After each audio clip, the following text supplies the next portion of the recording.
Roman Dolidze takes on Marvin Vettori this weekend, man. Today I'm going to go over my betting guide for the whole entire card. And I'll be honest with you, not many bets I'm going with this weekend, and I apologize for the lack of kind of uploads. But when it kind of gets to this area of March and this kind of time, it becomes something different. Now, there's only probably one or two things I like more than the UFC. One of them is right here, March Madness, man. I love it so much, and it's hard for me to sit, and say that I like the UFC more. It's hard. Okay, so make sure you join my Discord if you want any, bets that I'm running with March Madness as well. I'll let you know there. But if you're interested in that, let me know in the comments as well. But anyways, let's hop right into what I got this weekend, and some pretty good stuff, I think. I got my first one up. This one is similar to that last week where I was like rough EKO, right? It's similar, but I'm more confident here. But Kevin Vallejos, now, he's going to get a knockout here. No doubt about it, he gets a knockout here. I absolutely can see it. Sang-Woo Choi, reckless, gets hit a lot and practically gets dropped in every single fight. Multiple times in some of these fights. Just got finished by Steve Garcia. In his last win versus Jarno Aarons was dropped very badly. I think that Kevin Vallejos is the much more defensive fighter. He's way more responsible with his hands up, moves his head well. And if Sang-Woo Choi keeps it at range, he can do well, but he never does, right? He never is always keeping the fight at range, popping the jab out or popping the front kick out. He's always making mistakes. He's always slipping up and getting into a brawl. I think this is one of the worst guys you can get into a brawl with, right? I think that, Kevin Vallejos, he's very reminiscent of Ilia Topuria with the way that he, fights. Obviously, I can't, say it right now, oh my gosh, he's Ilia. No, but you can see some similarities, right? His technique, both guys' technique is great. I would still say that Topuria's technique is better, but you know what I mean, right? They're both very good high-level boxers, and Kevin Vallejos is going to be able to hit this guy. His counter shots are very good, and, obviously lost to Gene Silva. Not much to say about that. He won the first round and kind of got hit with some bigger shots. A grown man power from Gene Silva, who is, apparently Gene Silva's 28, right? He's probably 32, and Vallejos was 21 at the time. So I think Vallejos gets this one done via KO, pretty simple, pretty easily. And it's coming in at like minus 170, I want to say. But I'm matching it up with someone else, and that's Blackshear. Now, I did, in my predictions video, say, Blackshear, I like him a lot. I'm picking him to win easily. But I kind of gave, some credit. I apologize. I gave Cody Gibson some credit, and I do think that Cody Gibson he's a tough guy, right? He's a tough dude to finish, but I just, when I watched Blackshear, I've been liking him for a while now.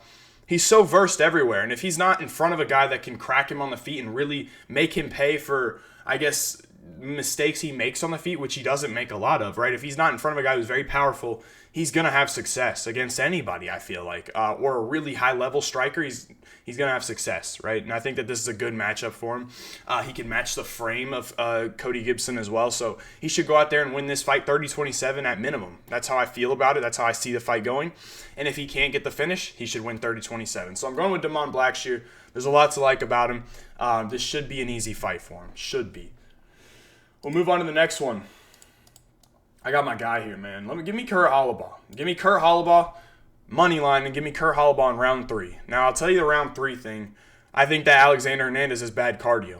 I think his cardio sucks. I don't think he's able to push a pace or keep up with the pace that Kurt Holobaugh's going to bring. Now, I will say this. Kurt Holobaugh, he's one of those guys who's not the most technical. He's probably not the better striker. He gets hit a lot. He's probably not the faster, better athlete. But this motherfucker will fight for your money, okay? However long Kurt Holobaugh's in the fight, you're never going to see him laying on his back willingly, not trying to get up, or on the feet saying tapping out or anything. He's going to fight. He's going to fight. He's going to bite down and come forward and do everything he can to try to win. And I always like putting money on a guy like that, and especially when he's in front of a guy like Alexander Hernandez who has a little bit of quit in him, a little bit of quit. Gassed out last time versus Austin Hubbard, and the fight was at Elevation. Say what you want to say, whatever. It is at Elevation. It was in Salt Lake City. I don't care. I'm still taking Kurt Holobaugh because I think he pushes a higher pace than a guy like Austin Hubbard is able to do, which Kurt Holobaugh kind of got rid of Hubbard pretty easily. And Kurt Holobaugh, he's got decent boxing. He's got good pressure. He gets hit a lot. But if he's able to survive, he's going to, be in the fight, right? And I'm willing to take my chances at plus 180. I love it. And I love him at round 3 to get a finish. I think that he'd get a submission in round 3 or knock this dude out. Just exhaust him, right? I'm playing the round 3 a lot. Obviously, I'm not going crazy on it, but I am playing it a little bit. I like Kurt Holobaugh. I like guys that are dogs, that are going to go in there and fight hard. And Kurt Holobaugh is the definition of a dog. So give me the underdog. Give me Kurt Holobaugh to win this fight. And do it by I want to say round 3 finish. Why not? I think he can get it. So we'll move on to the next one, which is my last one here. And it's going to be Marvin Vettori minus 150. I am not playing this crazy, but the reason that I have it is because I just don't believe. I don't believe in Roman Dolidze. I think he's a shit fighter, and he's got to prove me wrong because when you look at his resume, I don't see anything that impresses me, right? You can see Marvin Vettori's resume, and you can see some things that impress you, right? A win over Paulo Costa. Some people may say that's not impressive, but I think it is. I don't think that Roman Dolidze would beat Paulo Costa. I don't think so whatsoever. I think that he would get killed. You know what I mean? I just don't think Roman Dolidze has good technique. He's big. He's physical. Obviously, a submission game, whatever. It's probably not going to do much here. I don't really see this fight hitting the mat. If it does, Vettori's good on the mat as well, so he should be able to nullify anything there. But I don't like Dolidze's cardio. I think he's one-dimensional. And, I can say some things about Vettori. I think his footwork sucks. I think his defense isn't the best. I don't think he hits hard. And he's not the guy who hits harder here. But he is the guy who can go longer. He is the guy who can mix in attacks with the leg kicks. He can go to the body. He can go to the high kicks. He could just do different things. For me, it's Roman Dolidze.